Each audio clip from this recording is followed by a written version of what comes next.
Okay, thank you, everybody.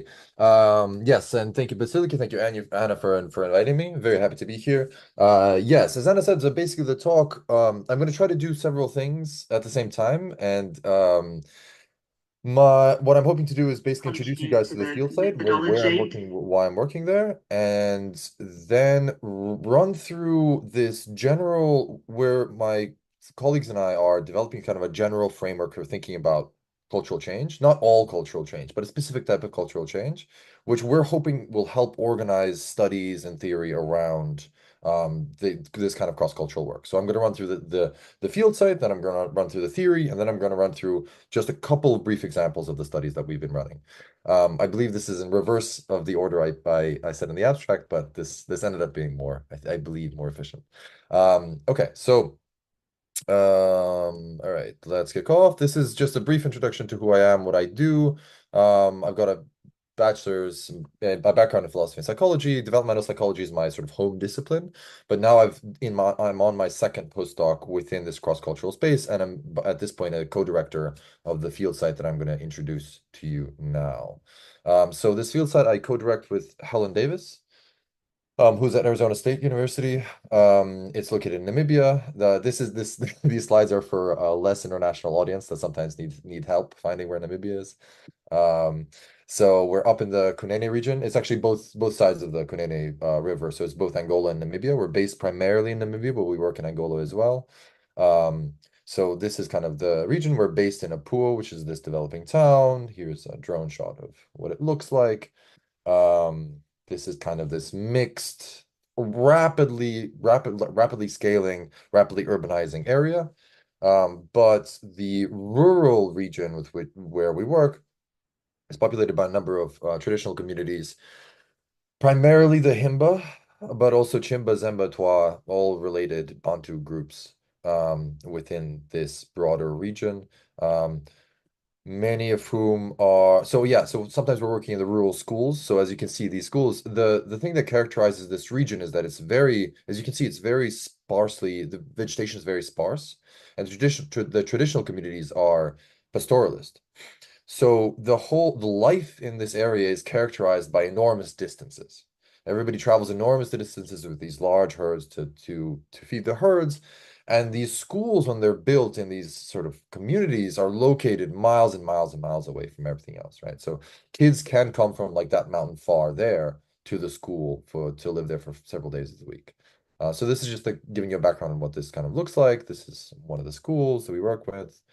But the kids are coming from traditional compounds. So the thing about this field site is that it allows us to look at this whole spectrum from extremely traditional ways of life. This is a Himba compound where they haven't changed. Of course, there's been change, and all people are modern people.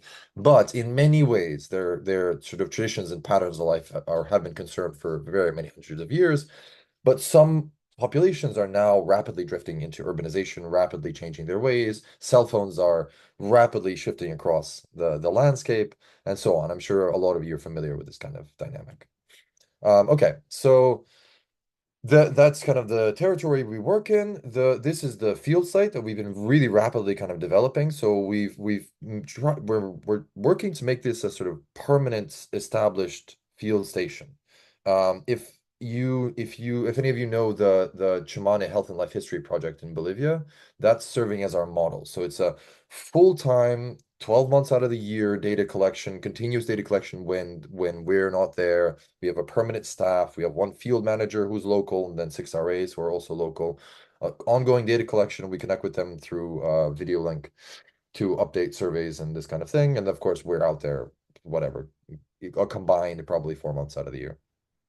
We've got a house, we've got a truck, we've got storage. We're kind of institutionalizing this thing. I've recently spent a lot of time designing a sampling system. So we work with some people who are economics adjacent. It's hard to avoid them in the London School of Economics. And so they're extremely picky about the nature of sampling. How representative is the sample for the study that you collected? So I've spent some time modifying the Afrobarometer sampling system to work in our urban environments and in our rural environment to get at least geographically representative sampling, which took some time, but it's part of the kind of the infrastructure of how this whole field site runs. Okay. And we've got a bunch of community ties. So Helen is the co-president of One Pencil Project, of which I'm also a part. which is a registered charity in the US and a registered NGO in Namibia. We provide school supplies across the communities where we work. Our logic is not to, we certainly don't want to tell people who should go to school and who shouldn't, but if they are going to school, the school should be good. Because the worst possible scenario, against I'm sure some of you have come across this, is if kids are going to school, but the school is of poor quality, then they lose out on traditional skills and they don't really gain the schooling skills that they're going for, and we end up in this kind of terrible middle zone. So that's our way of giving back to the community. We're also now affiliated with a bunch of different organizations and universities with memorandum of understanding with Agostinho Neto University in Angola, UNAM, Apuo Town Council, HIPPO, which is an indigenous rights organization, NCRST, this kind of thing. So this is also just to say this is kind of the place we're in and the thing that we're doing in infrastructure wise. And I'd love, as ever, I'd love to hear anybody's thoughts or whatever about how other people are doing similar projects. Okay, so that's where we're doing and kind of how we're doing it. What are we doing? Why are we doing what we're doing? So theory and data. Again, all of the data collection, all this kind of stuff is done with Helen. And then on the right side of the screen is Tianchen Chung, who is my theory collaborator, I would say. He's also now working at the field site, but primarily we work together developing this broader theoretical framework. Okay, so what we're interested in, zooming out, right? So why are we doing cross-cultural work? Why are we interested in what are we looking at? What is this project looking at? There's a lot of different cultural forms of cultural variation, right? There's many ways in which cultures differ from one another. And we have no intention or hope of grasping all of them at the same time. What we're interested in within this framework is a particular type of cultural change, which is going to be particularly, I think, familiar to this group, is the change from small scale, relatively low technology, at least formal, electronic technology, um, traditional forms of living, extremely socially integrated, many generations, large and complex social ties, this kind of thing, to this kind of thing, right? Atomized, large scale, industrialized, bureaucratized, formally schooled systems, right? So humans have largely, not that many thousands of years ago, humans primarily lived like mostly on the left side of the screen. And now predominantly in terms of numbers, we live on the right side of the screen. So this is the kind of shift that we're interested in. What is the nature of the shift and what effects does it have? One thing that I should be very clear about is that this is not progress in any clear sense, right?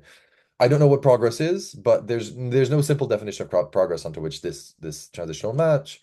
Just to give some sense, I mean, in this shift, yes, we've gained a lot of things, but it's also become much more hierarchical, in many ways more dominant. You have many more mental health problems in the sort of industrialized spaces. We're producing way more environmental damage. This is all to say that this is objectively happened as a change, but I want to abstract away from any normative claims about whether it's a good or a bad change. That's a very separate conversation. Okay. What has changed? A million different things all at once. So when we're shifting from these small scale societies to this larger sort of technologized, bureaucratized system, you have increases in social mobility. People move around more. Social scale increases. Technology of all sorts increases. Greater degree of formal institutions with written charters and this kind of thing, as opposed to informal social connections. You get an increase in literacy and numeracy. Science of various kinds is more pervasive, and scientific thinking is more pervasive. Schooling becomes sort of prevalent and universalized, etc. Right. So I know I'm moving quickly, but the core thing to remember is that there's this general change that seems to happen within human social systems. And this has been pointed out and studied by everybody since forever. All of the sociologists, all the historians, and many others. Um, this kind of social shift is also accompanied by a material shift, right? So we go from kind of environments and technologies which require relatively little standard construction. A lot of it is handmade, taken directly from nature with relatively limited adjustments, to incredibly hyper standardized construction systems and materials that all fit together like Legos, allowing for efficient construction, much larger scale, this kind of thing. And again, this is kind of a general shift across almost anywhere you look.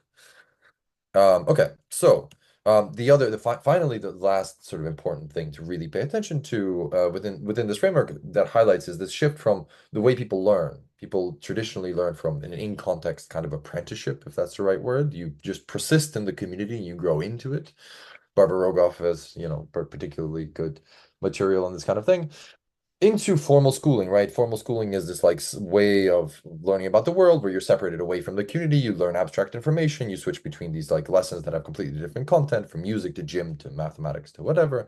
Very different kind of learning. Okay, so the core theoretical idea that we have here is that this general shift in all of this stuff that I've been running through can be understood, at least in some sense, as reflecting a change in depth of standardization. Right? So this is kind of the notion that we're working with. A rule of thumb for understanding what depth of standardization is, oops, there. How many like discrete context independent processes must have occurred for this thing to happen? Now that sounds abstract. I'll tell you what I mean. I'll give you an example immediately. So imagine having a casual conversation with somebody. The fact to have a casual conversation with any given person, no standard event needed to occur prior to that occurring, right? You could be walking through the Sahara, and you meet a person and you speak to them. There's no standard event that needed to occur prior for that to happen. Conscious that was using a computer. The amount of standard events that had to occur before you used this computer is wild, right? So starting with the fact that you have to extract minerals in a particular way, in a particular combination, there's standard processes of refining these minerals and all these elements. There's a standard process of transporting them or along standard timetables, which are organized hierarchically by bureaucratic systems. That these are then transformed into the components. Components are assembled within factories, which involve these standard procedures for assembling them. This is all put together and then put into a box. The box is again shipped by these standardized methods to you. You buy it with money, which is standardized currency, and then you use it by using like standard movements of your hands in order to type on the keyboard, right? So you get the sense. This is the key intuitive notion that our kind of framework hangs on. This depth of standardization. You can do a lot of creative things with the computer. It's not like everything is standardized.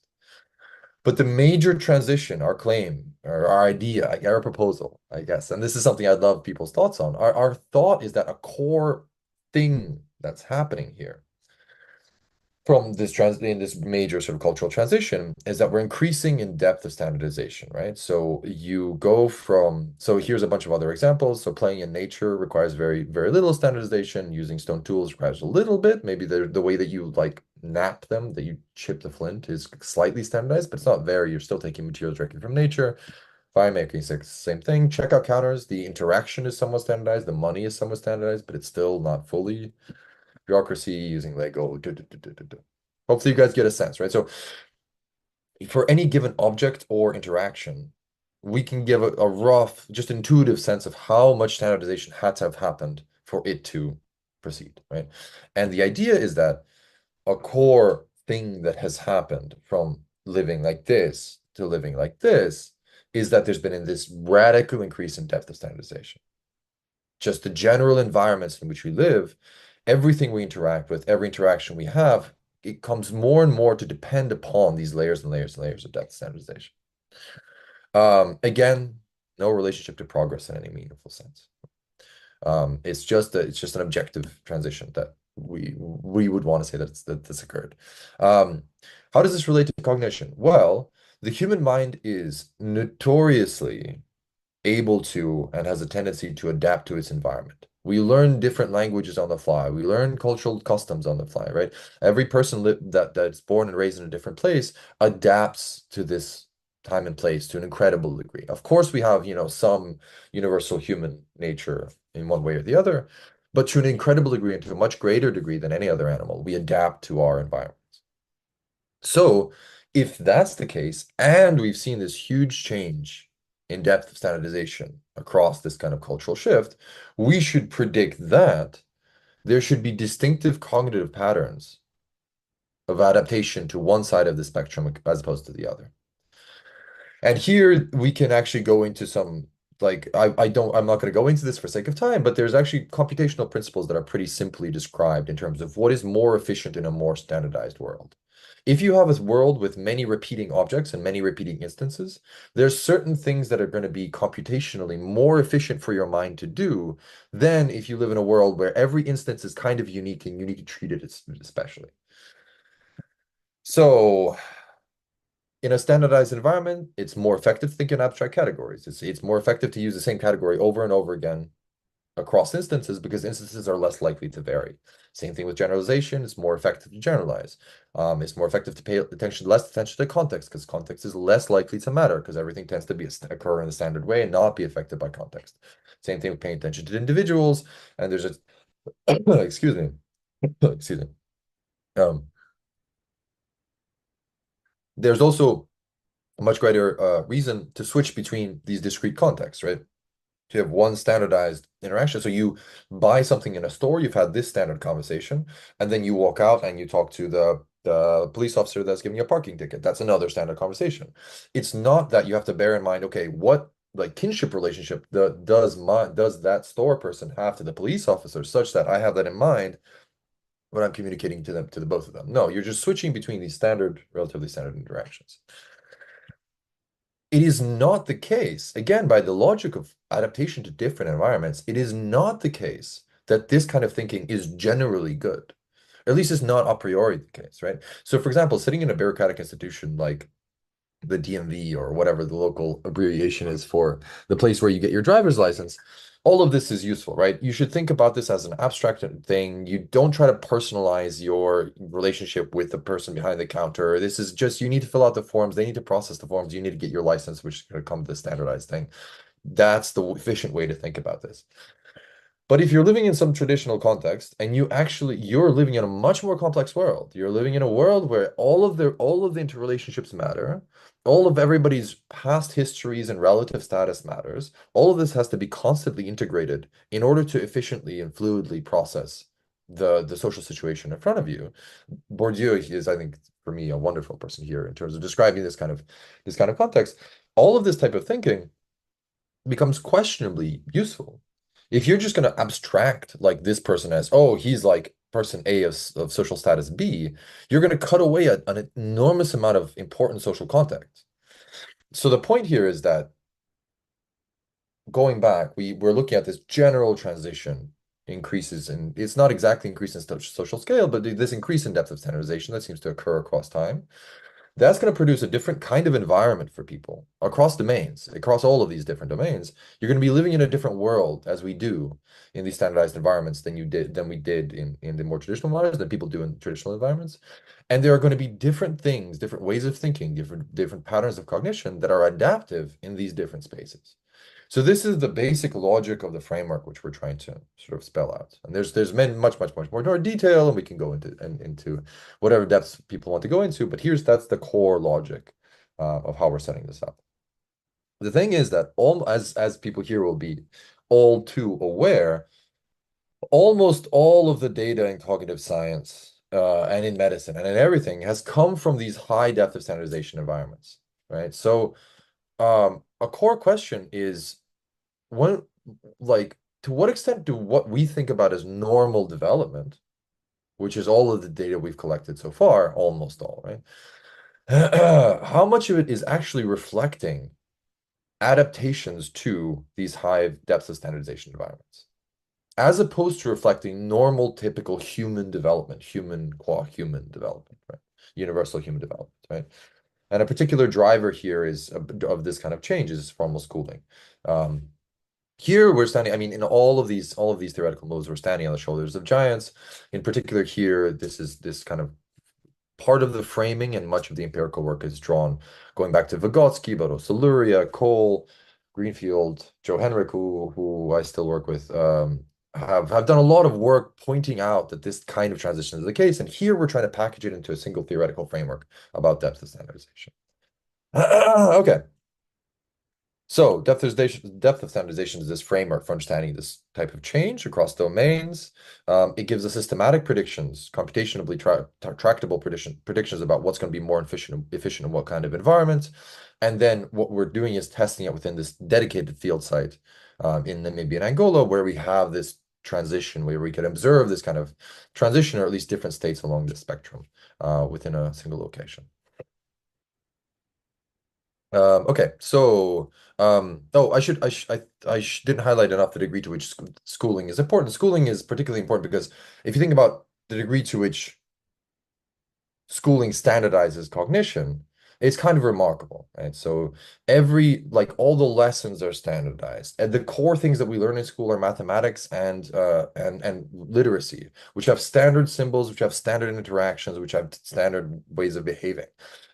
Back to the point about having to switch between contexts. Imagine you're in a mathematics lesson and you're looking at these little wiggles on a page that that are associated with this whole intellectual infrastructure of how they interact and what you're supposed to do with them. And then you switch without changing desks, you switch to a grammar lesson where there are different wiggles on the page. In fact, some of them are the same in terms of like algebra and letters being the same. But now you have to bring a completely different infrastructure to bear on understanding what's going on here, right? Spelling has a very different logic than mathematics. And yet, in terms of context, nothing's changed. So the type of cognition you need to engage is totally abstracted from context. You can't rely on context having like changed to the same degree to which your like intellectual infrastructure has changed. You have to rapidly switch between these abstract sets, et cetera, et cetera, et cetera. And then you switch between lessons, then you go to gym, and then you go to music, and all of this is taken out of context, et cetera, et cetera. So schooling is a particularly important driver here. Just want to sort of recap that. Okay, so some sample data. I'll walk through these quickly. This is a sample of where basically at the field site, we're running a bunch of different studies, a bunch of different domains, all centered around this like core notion. Here is one set of data that I thought might be particularly interesting to people, is typical developmental executive function measures. So one thing that's really noticeable about the measures that we use to assess cognition in any domain is that they tend to look like high depth of standardization thinking. Like they tend to look like stuff that involves abstract generalizations, treating stimuli as arbitrary, this kind of thing, right? The kind of thing that is useful within our domains and is not clear that it's useful outside of them. So what my colleagues and I, Joe Henrik, Emily Burdett, Kasuka Hartley, and of course, Agustina Baniquata, that was a study in, we did this both in Namibia and Bolivia. Agustina was in Namibia, and of course, Helen is on this as well. Ran a bunch of standard executive function measures. Now, I'm sure a lot of you are already thinking of like, this is a ridiculous thing to do. Like, you can't use the same measure across contexts. The logic here is to criticize the measure. The logic here is to point out that, like, look, guys, let's just take as a black box. Let's not assume what an EF is or how it works or whatever. Let's take as a black box what it is we've been measuring with these tasks that we've used thousands and thousands and thousands of times and that we use to characterize normal cognitive development. And let's just take that black box and see whatever does that black box develop across different locations. If it doesn't, that suggests that whatever we've been measuring using these tasks is not a form of universal development. The criticism then is to the use of these tasks, and it has nothing to do with how good or bad performance of local children is within their environments. I'm sure they're fine.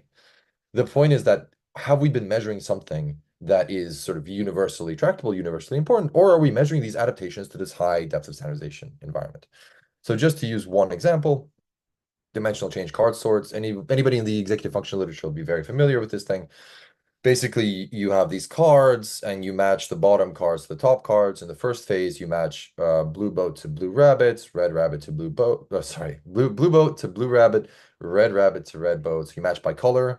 Then the experimenter says, stop. We're not going to play the color game anymore. Now we're going to play the shape game. In the shape game, you match red rabbit to blue rabbit. You match blue boat to red boat, right? So you match by shape. So the cards stay the same, but you switch dimensions, right?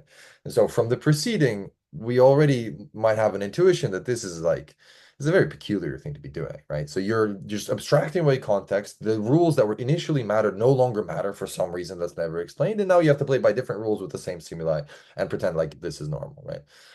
So this is basically the pattern of data.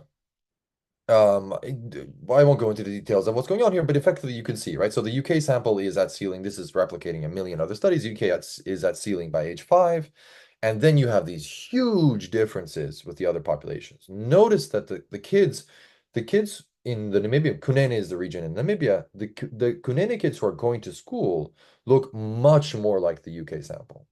Now, they don't live in a schooled world, as we called them before. Like, they don't live in this whole infrastructure where the parents are schooled and we go to preschool and all this kind of stuff. But even going to school in one of those remote locations that I showed to you guys, you get a curve. Yes, they're a couple of years delayed, but effectively they're getting to ceiling at the same.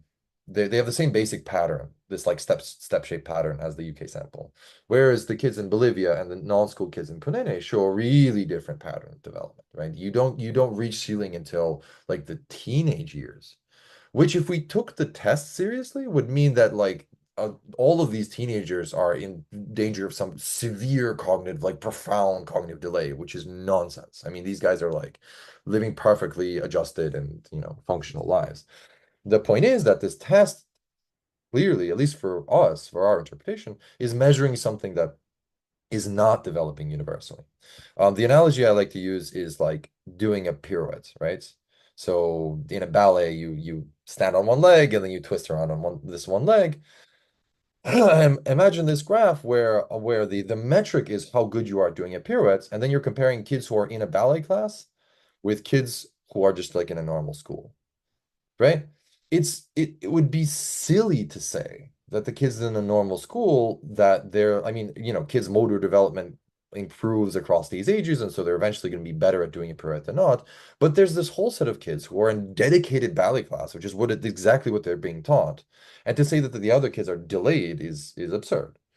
The claim then is that this type of measure, and the results from the other measures all have the same flavor, um, is measuring something, at least in part, is measuring something that is not developing universally. And we would suggest that these are these specific skills about abstraction, generalization, and switching, that correspond to the type of environment that a high degree of depth of standardization produces. Okay. Here's another example from a very different domain. Again, looking at how we may be adapting to um, different environments produced by different depths of standardization. So this is in collaboration with Michael and with Krishna, who's at LSE, and Talia Konkol, who's at Harvard. So I don't know if anybody's seen this illusion before, so I can't see everybody, but I usually take like a hand count in person, but I'll just talk you guys through it. So if you take a look at this image, try and think like what shapes you see here. Now, people from broadly from like the industrialized large urban centers will tend to see rectangles, lots and lots of rectangles. Um, there are also 16 circles here. So some of you will see them, some of them won't. But there are 16 circles in this image. Now I'm going to highlight the circles in red. So they're between the rectangles for those that don't see them. So now we can flip back. And sometimes it takes a few times, but once you see them, you see them. Yeah. So here they are again. And now we're flipping back. And now you can see that there's two types of things that you can see here, right? So the question is, does the visual environment, we've already talked about the fact that material changes across the sort of depth of standardization, at least again in our interpretation, produce predictable changes to the material infrastructure of the world. They produce predictable changes to how the world looks like in terms of how many standard things you see in the world. One particularly strong marker of the standardization are 90-degree angles. So if you look at the photo of the of a traditional village, or just remember when you guys have been there are very few standard angles. Very, very few 90-degree angles. There's stuff that's like roughly 90 degrees, but never quite repeats. It's always slightly different. But if you look at this picture, or if you just like pick up your head and look around you, there are a million right angles in our visual diet, in our constant experience, right? So the question is, does our mind also change to as a function of experience of this kind of different visual environments? We use this image as a test of this, as a preliminary test of this kind of hypothesis. So here I'm going to display on the bottom, there's 4 categories for each graph. On the left is people who see the proportion of people who see only squares when shown the image. The next one is people who see squares and then circles. They see the squares, but they also quickly see the circles without prompting. The next one is the people who see circles first, but then they see the squares without prompting. And then the last one are the people who only see the circles and don't see the rectangles. Okay. So this is the US UK sample. This is pretty much expected. Almost everybody sees just the rectangles. There's like a minorities that can flip pretty quickly. And if you show this to your friends, it will be, in my experience, it pretty much works out like this. About 1 in 5 will see the circles pretty quickly. There's some small minority that see circles first, and there's 0 people in a 300-person sample. There's 0 people who see only the circles. Now we run the exact same test in a pool, the town that we work in, and you get this just radical difference, right? So you basically no one is seeing only the rectangles, and the dominant pattern is seeing circles first, then rectangles. Then we move the same test further out into the villages, and we get an even more sort of differentiated. By this point, half the people are seeing only the circles. So you get this, what is like you get adaptation all the way from this like relatively high level prefrontal, like what is alleged to be a prefrontal change in executive function, all the way down to really pretty basic visual processing as a function we want to claim as a function of this systematic change in how our environments are assembled. Um, okay, so that's pretty much all I wanted to say. Again, adaptation is not a this particularly highlights how it'd be stupid to it's not absurd, let's say, to say that this is a deficit on somebody's part. It's just clearly adaptations to different visual diets. And our claim is that this generally holds across these domains. This is, of course, not to say that there are not deficits. If children are like malnourished or stunted or this kind of thing, or they have lead poisoning or they have PTSD, there will be deficits. There's no contention here. It's just that you can attribute deficits, our argument is, to these systematic changes in environment, which are part of the broader story. Okay, so super high level summary. We're studying large scale cultural change through a depth of standardization framework. That's the way we've been thinking about it and organizing all these different bits around this like single framework. We're looking across cognitive domains. I've covered just a couple of these studies, but we're doing a bunch of different things, abstract relational reasoning, model-free versus model-based cognition. There's a lot of studies in parallel. And this is all happening around this dedicated field site in Namibia and Angola. And with that, I'll say thank you and would love to take your questions.